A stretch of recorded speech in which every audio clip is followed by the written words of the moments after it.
rijali wal mutarajilati. An Abi Hurairah radhiyallahu anhu qala la'ana Rasulullah sallallahu alaihi wasallam ar-rajula yalbasu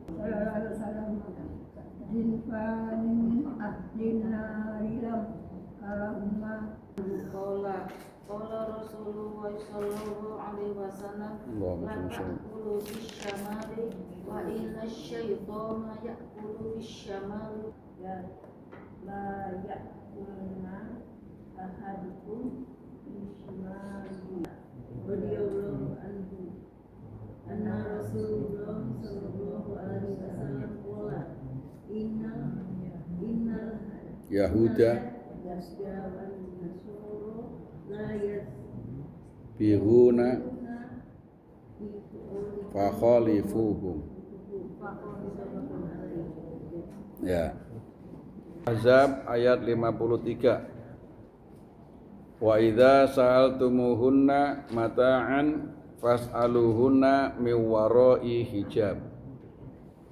Apabila kamu meminta sesuatu keperluan kepada orang-orang perempuan, maka mintalah dari belakang tabir, nggak boleh masuk, cukup bilang dari jauh gitu, kemudian apa keperluannya nanti dikasih, tapi nggak boleh.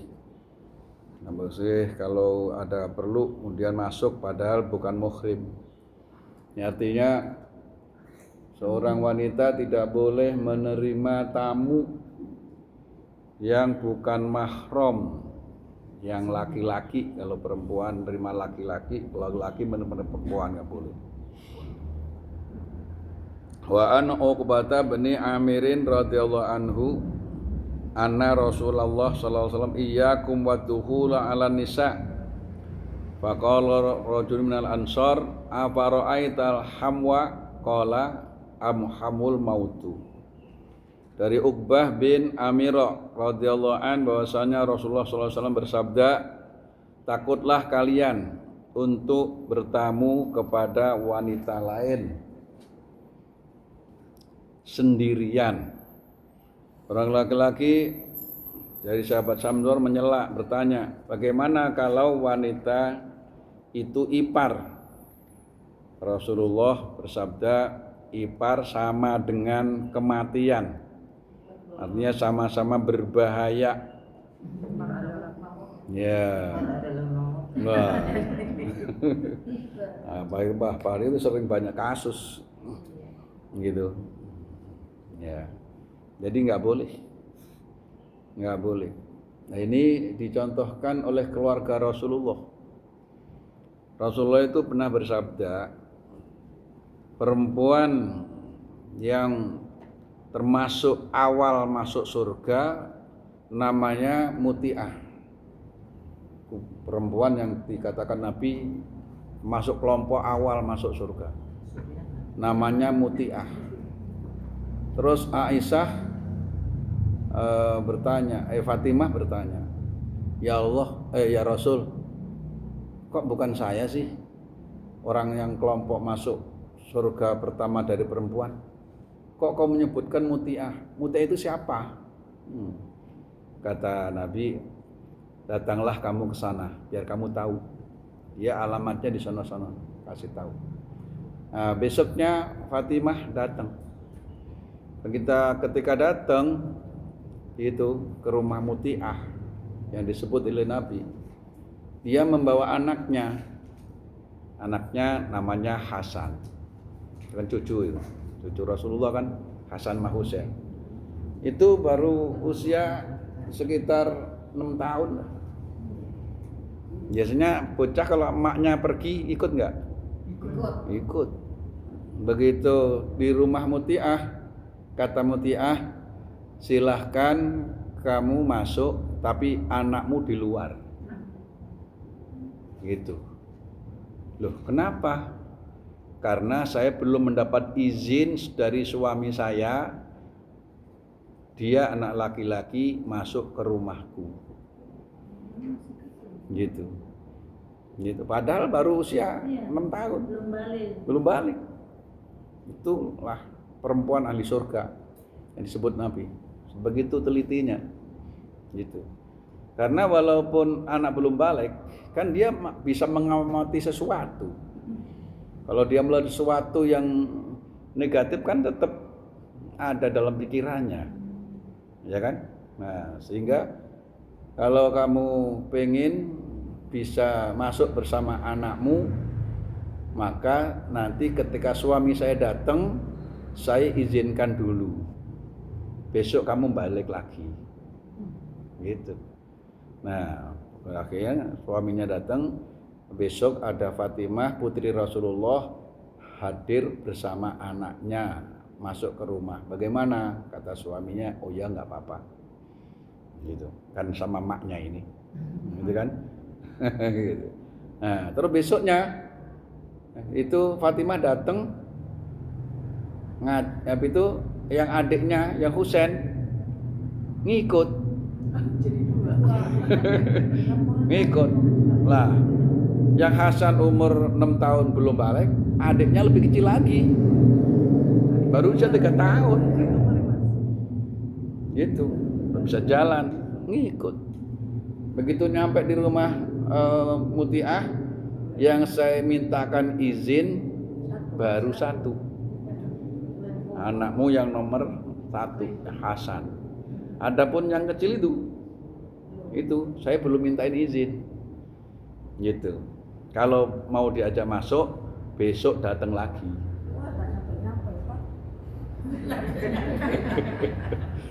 Nah, kata Fatimah, oh pantesan seperti itu ternyata perempuan ahli surga. Gitu. Nah, besok kamu datangnya kalau suami saya ada di rumah. Gitu. Nah, suami saya pulangnya kira-kira jam 5 sore. Pulang kerjanya kan jam 5 sore. Gitu. Datanglah kamu besok bersama anakmu berdua. Gitu. Saya izinin, saya mintakan izin sama suami saya. Ya. Begitu dia datang jam 5 sore, Muti'ah yang kemarin nggak sama dengan Muti'ah pada hari itu. Maksudnya, kalau kemarin dia biasa-biasa saja, tapi pada saat itu karena suaminya mau datang, itu Muti'ah dandanannya maksimal. Kenapa? Karena mau menyambut suaminya datang pulang kerja. Nah, Fatimah kaget. Duh, kamu kemarin biasa-biasa saja, sekarang cantik kamu. Gitu. Ya, yang dia yang punya pokoknya dipakai lah kan, yang kira-kira suaminya nanti bisa seneng gitu. Ya. Nah, akhirnya begitu suaminya datang, itu masakan sudah disediain. Nah, ketika suaminya makan, ditungguin sambil menyediakan cambuk. Buat apa itu cambuk? Kata si Muti'ah, wahai suamiku silahkan makan, ini yang bisa saya persembahkan, itu masakan hari ini. Kalau ada kesalahan begini begitu, lalu engkau itu tidak terima, lalu ingin memukulku, ini sudah saya sediain cambuk, saya siram. Ya memang susah nyarinya. Gitu kan? Artinya apa? Artinya perempuan itu kan masuk surga 4 langkah. 4 langkah nyampe perempuan itu masuk surga itu. 1, dia menjaga sholat 5 waktunya. Yang kedua, menjaga puasa Ramadannya. Yang ketiga, menjaga kehormatannya. Jangan sekali-kali masukkan laki-laki lain tanpa ada suami di rumah. Gitu. Walaupun saudara dari kampung, suami lagi kerja, ada saudara dari kampung, telepon dulu. Pak, ini ada tamu, namanya ini, aku katanya saudara bapak, begitu. Nah, oh iya benar. Gimana? Boleh suruh masuk? Boleh, tapi jangan ditemenin misalnya. Ya silakan aja temenin. Hari ini kita nggak turun Nah, iya, dan nanti masalah gitu. Masalah kalau suami kita nggak tahu, belum tentu dia terima. Lalu ada apa-apa, siapa tanggung jawab? Gitu kan? Nah, itulah. Jadi haram di tempat sepi dengan perempuan yang bukan muhrim nggak boleh. Gitu. Jadi walaupun ipar itu, ora oleh. Justru ipar itulah bahaya. nah, gitu. Kalau setan namanya juga, ya kan? Ya, itu yang disebut oleh Nabi perempuan yang awal masuk surga. Sampai begitu dia nggak berani mengizinkan laki-laki masuk ke rumahnya, walaupun itu baru anak-anak. Ya apalagi udah dewasa.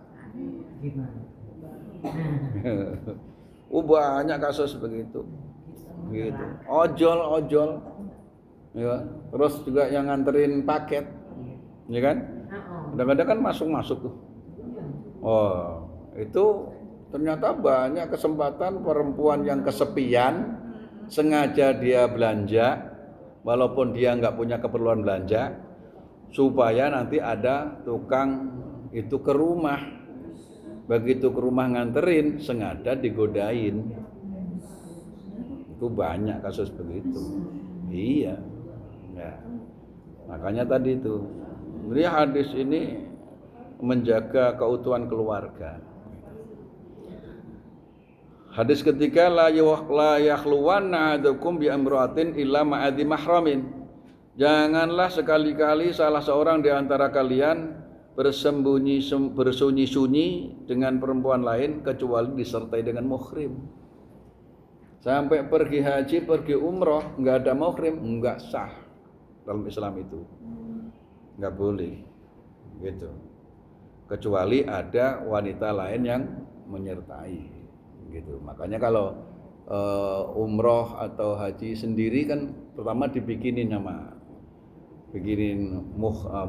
Karena Arab Saudi nggak nerima kalau perempuan sendiri tanpa mahram nggak diterima, sehingga diakalin yang dia pergi sendiri dibikin mahram sementara gitu. Nah nanti prakteknya kesana kemari harus bersama perempuan gitu, sama-sama perempuan boleh. Hadis ketiga dari Buraidah, Nabi bersabda, kehormatan istri orang-orang yang berperang di jalan Allah bagi yang tidak ikut berperang seperti haramnya ibu mereka. Seseorang yang tidak ikut berperang dan diserahi oleh orang yang berperang untuk menjaga istrinya, kemudian ia mengkhianatinya, maka nanti pada hari kiamat itu akan berhenti untuk diambil kebaikan-kebaikannya oleh orang yang berperang sekehendak hatinya sampai ia merasa puas. Kemudian Rasulullah menoleh kami dan bersabda, bagaimana perasaanmu? Nah, artinya kan kalau mau berangkat perang kan istri pada di rumah, kemudian dan bisa diserahin, ya kan? Nah, suruh jagain. Saya mau berangkat perang, jagain istri saya. Nah itu yang dia dapat amanah untuk menjaga, ya jaga. Keharamannya sama. Kalau udah diserahin, keharamannya sama dengan yang lain. Jangan udah merasa diserahin. Nah, ini hanya untuk jagain, jadi berat, gitu, ya. Jadi Islam itu sempurna untuk menjaga keutuhan rumah tangga, karena setan itu nggak pernah berhenti. Lengah sedikit setan masuk, gitu, ya kan? Berikutnya bab haram meniru pakaian dan bertingkah laku seperti lawan jenis. Bencong. Yang terjadi kan bencong nih, yang paling banyak nih pelakunya. Ya, dari Ibnu Abbas, Rasulullah melaknat kaum laki-laki yang kewanita-wanitaan dan kaum wanita yang kelaki-lakian. Jadi laki-laki bergaya kayak perempuan, perempuan meniru gaya laki-laki. Enggak boleh gitu. Dan Rasulullah mengutuk laki-laki yang menyerupai wanita dan wanita menyerupai laki-laki. Enggak boleh. Namanya tasabuh. Tasabuh. Ya. Nah, itu kalau di dunia TV justru ya laku-laku begitu. Gitu. Laki-laki yang lence. Gitu kan. Laki-laki yang ngelempar kan begini. Set. Kalau perempuan nah, yang begitu-begitu.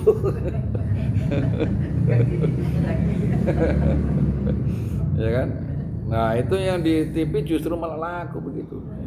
Ya karena TV itu bagian daripada misi mereka untuk hal-hal yang negatif buat Islam.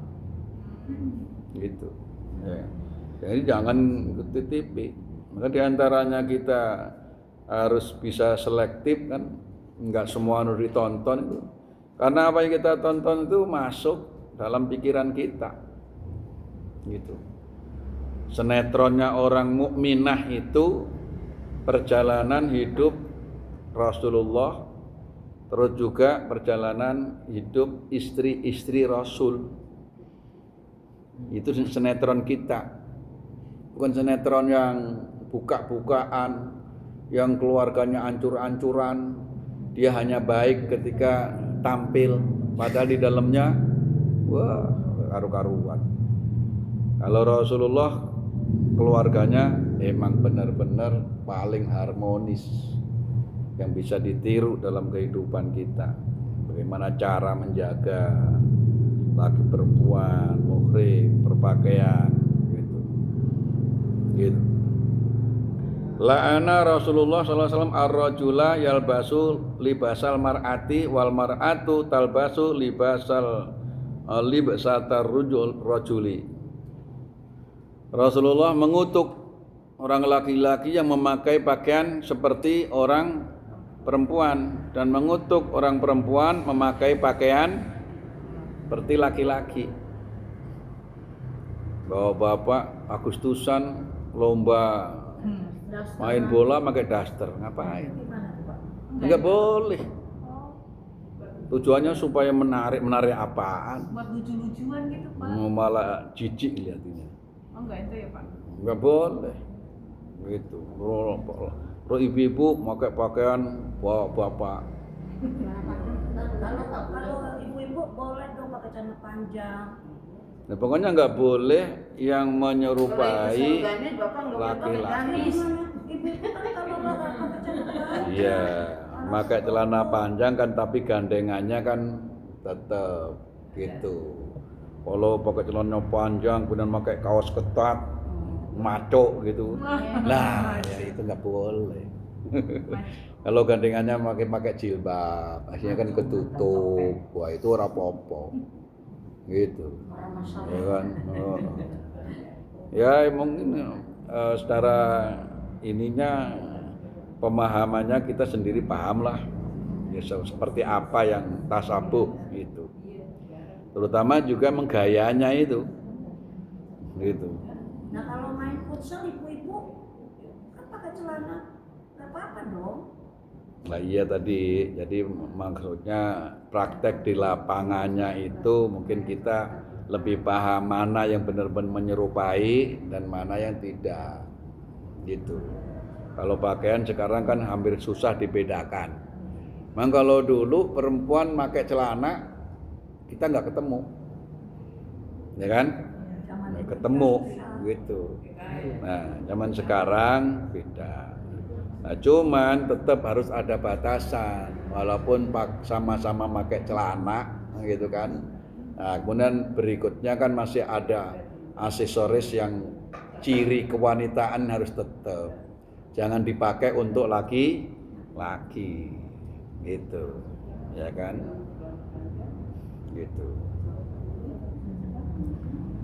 Hadis kedua ya. Yang ketiga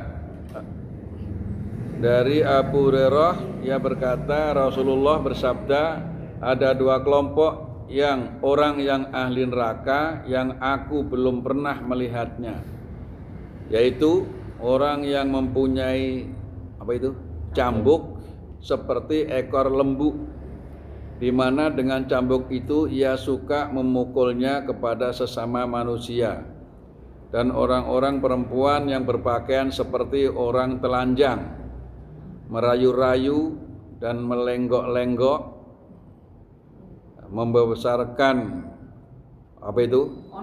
kondeknya seperti punggung onta. Mereka tidak akan masuk surga dan tidak akan mencium harumnya surga. Dan sesungguhnya harumnya surga itu akan didapatkan sejauh perjalanan sana dan sini. Nah itu ini berkaitan dengan apa? Pakaian yang ciri khas yang sudah di kampung itu, di daerah itu memang sudah biasa digunakan untuk perempuan, kemudian dipakai oleh laki-laki.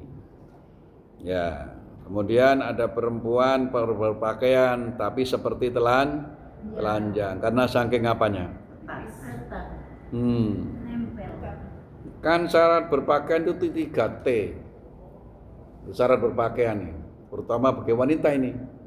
Yang pertama, syarat berpakaian adalah tutup aurat. Yang kedua, tidak terlalu tipis. Yang ketiga, tidak terlalu ketat. Gitu. Ketutup semua. Ya, bahkan kelombor, tapi tipis. Ya, karena tipis, ketika berdiri di depan pintu keterawang semua. Nah, ora oleh gitu. Atau pakaiannya sih tebel, lepis, tapi ketat banget, semua lekukan kelihatan semua. Laknat seperti itu. Ya, ora oleh, ya kan? Nah, ini harus kita perhatikan untuk diri kita, untuk keluarga kita. Kita punya anak, punya cucu yang dia bergaya seperti laki-laki padahal dia perempuan, ya dikasih tahu. Gitu. Enggak boleh seperti itu.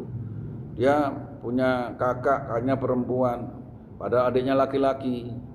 Dia pakai pakaian kakaknya misalnya yang perempuan.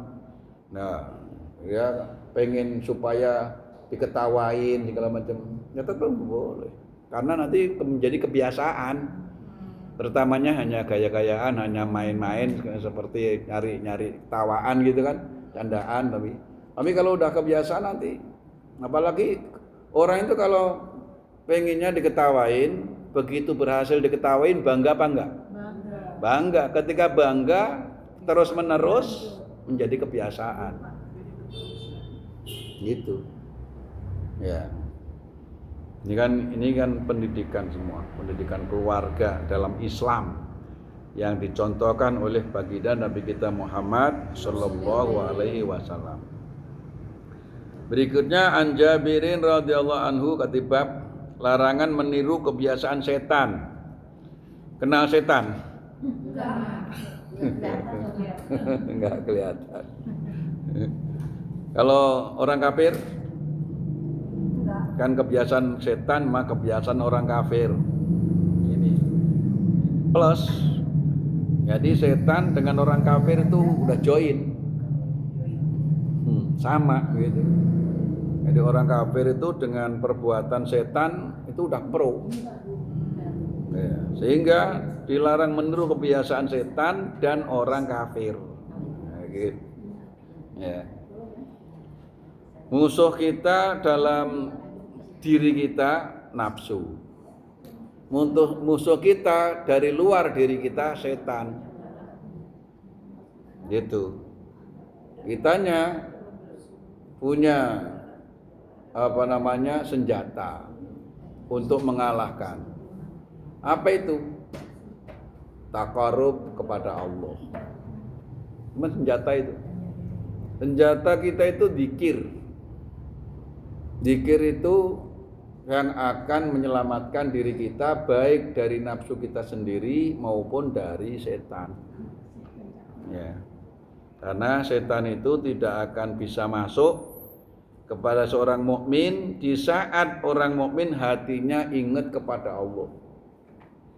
Nah, itu. Nah, apa itu kebiasaan orang kebiasaan setan dan kebiasaan orang kafir? Yang pertama tuh makan, la ta'kulu bishimal, kan fa inna syaitana ya'kulu bishimali. Gitu kata Nabi, janganlah kalian makan dengan menggunakan tangan kiri, sebab sesungguhnya setan makan menggunakan tangan kiri. Ini ya tentu bagi orang yang normal. Yang dimaksud bukan orang yang sakit. Kalau orang yang sakit tangan kanannya nggak bisa nyuap karena kena penyakit, gitu kan? Bisanya tangan kiri, namanya darurat. Darurat jangan dibahas hukum. Kalau begini kita ngambil yang normal yang dimaksud. Gitu. Kalau emang dia kidal, Pak. Itu aslinya. Kenapa dia kidal? Itu kebiasaan dari kecil karena nggak dididik, ya dosa juga. Karena awalnya dia itu kidalnya karena kebiasaan dari kiri, diterus-terusin, gitu. Jadi yang menjadi dosa itu penyebab kidalnya itu apa? Kalau penyebab kidalnya karena dari kecil sakit, yang kanan sakit, sehingga dia kebiasaan kiri karena sakit, itu maklum. Tapi kalau dari kecilnya emang udah kebiasaan dari kiri, dibiarin aja, ya dosa. Itu namanya nggak mendidik diri. Pendidikan harus dari kecil. Punya kebiasaan tangan kanan, kenapa? Karena waktu kita kalau pakai tangan kiri sama ibu kita diingetin, ya kan? Kita salaman nih sama orang, kemudian kita punya anak, salaman pakai tangan kiri, kita ingetin kan? Ya. Karena kita ingetin terus, akhirnya punya kebiasaan kanan. Jadi semua itu sebenarnya dari pendidikan dari awal. Jadi kidal penyebabnya apa? Kalau dia kidal memang penyebabnya karena sakit, yang kanan sakit dari kecil, sehingga dia kebiasaannya menjadi kiri. Tapi kalau sehat dua-duanya, kenapa dia kiri? Emang tekanannya kenapa? Nah, berarti kan karena tidak dididik, nggak dibiasakan, ya tetap jadi dosa. Karena nggak biasakan yang baik. Padahal kalau dari awal diingetin, kira-kira jadi kidal apa enggak? Enggak. Jadi yang dilihat itu upayanya, gitu. Yang dinilai itu upayanya, apa penyebabnya, gitu kan? Gitu. Jadi ternyata setan makan apa enggak? Makan. Nah, setan makannya pakai tangan kiri. Yang bisa melihat setan Rasulullah. Ini buktinya Rasulullah yang ngasih tahu, gitu. Sehingga Rasulullah melarang.